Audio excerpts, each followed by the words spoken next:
As you can see, I'm getting ready to take the headers off one last time and try the new headers I finally got in. Now, the thing is, if the new headers don't fit, I'm going to have to weld these up because they're making a horrible sound on that side where it cracked out still. But I'll use a TIG, take them to work, and weld it completely solid. Either way, if the new ones do work, these are coming back off, I'm going to weld them solid and put them on another project. But they look exactly like these, so they should fit well. This truck is running extremely well now too. Transmission's readjusted, carburetor is set. It's running extremely well and I'm happy with it. That valve cover is no longer leaking. Got that taken care of. No leaks. Everything's running smooth, shifting right. And even though it's rained, staying clean under here just like I like. So, can't beat that. But I got the headers bolted down there. Spark plug wires and plugs are off on this side. So it's about time to go ahead and start removing the headers.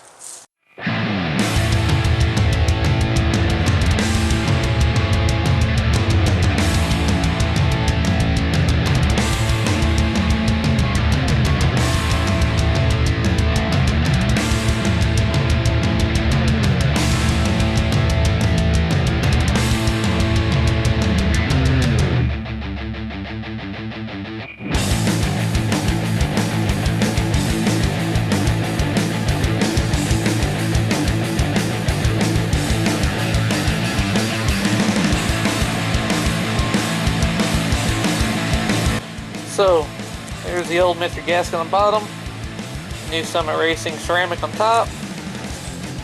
As you can tell, it's pretty much exactly the same. So, I have no doubt in my mind that's going to fit properly. The passenger side looks identical too. I'm pretty sure it is.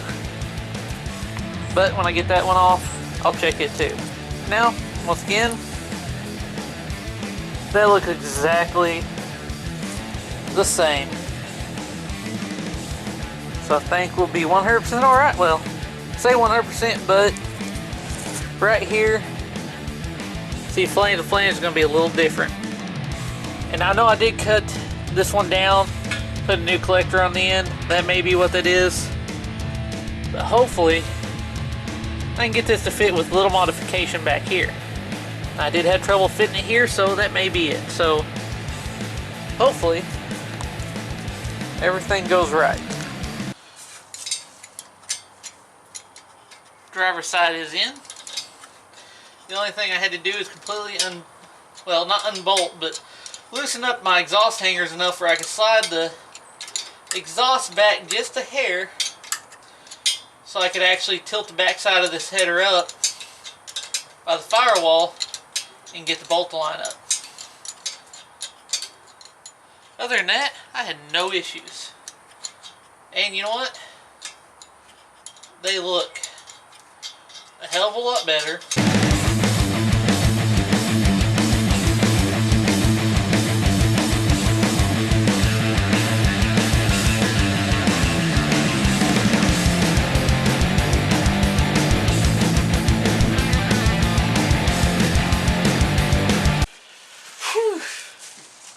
Alright, so you can see I got the passenger side in and started, and as you can probably tell, yes, I had a little bit of issue yet again,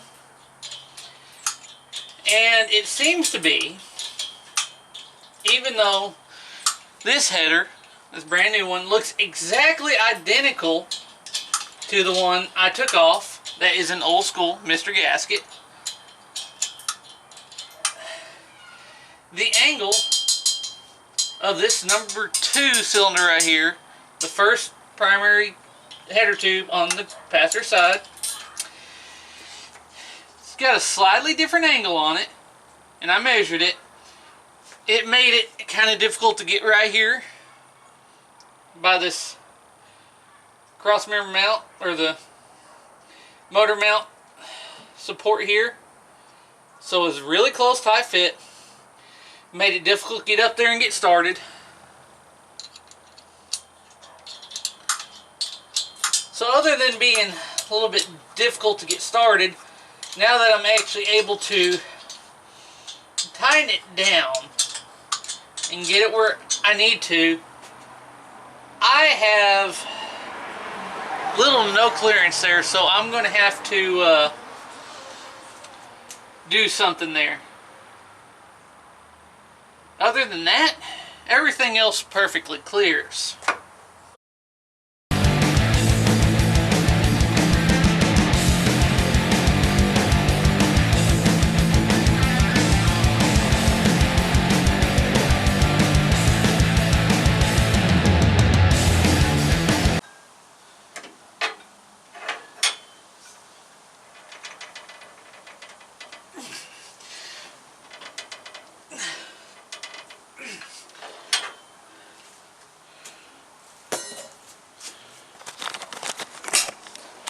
A little bit of persuasion, and I feel like I got a decent gap now.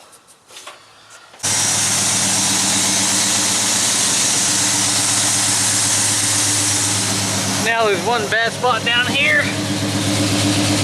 Kind of blew out because I had a cut there. Move that back because that's a little bit longer than the old one. And I guess there's enough moisture and carbon inside that it blew out when I started welding it, so it got a little nasty there.